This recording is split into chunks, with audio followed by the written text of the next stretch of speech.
With the benefit of hindsight, the Book of Boba Fett was part epilogue, a whole lot of prologue, and one giant valentine to the original Star Wars trilogy, attempting to put a different spin on peripheral players and underdeveloped life forms.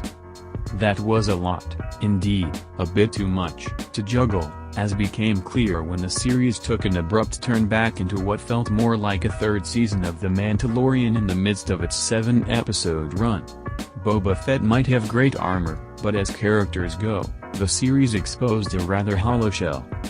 Still, series creator Jon Favreau and collaborators Dave Filoni and Robert Rodriguez clearly had plenty of action figures with which they wanted to play, all while maneuvering to reunite the central duo from The Mandalorian.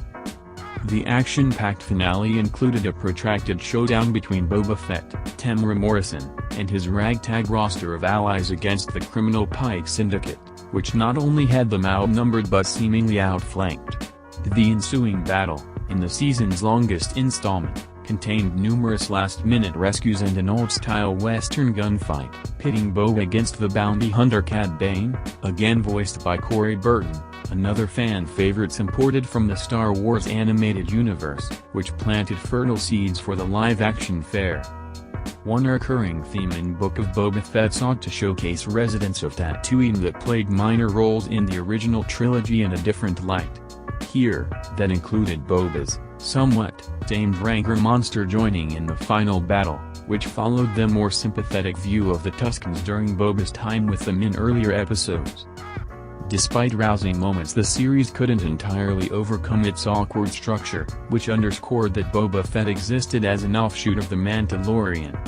The final episodes thus went about the task of bringing that title character back together with Grogu, aka Baby Yoda, after he had found a new home and destiny under the tutelage of Luke Skywalker.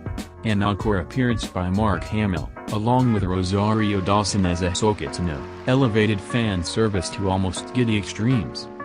While that term is usually evoked derisively, Favreau and Filoni have embraced the idea of giving the audience what it wants, less out of a sense of obligation than because that's what they want to see too. That said, after the crescendo of that Luke cameo at the end of Season 2, one suspects the reunion was motivated at least in part by Disney's desire to ensure that it can keep peddling Baby Yoda merchandise.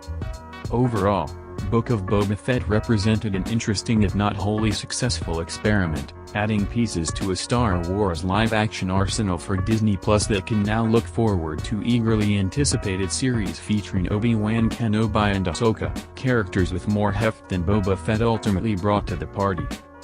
Given the tone of these shows, think of this as a very expensive B-Western. As for those who might have been skeptical whether Boba Fett, given his limited screen time through the years, could sustain his own program, the way the Book of Boba Fett unfolded, for better and worse, basically rendered that question moot.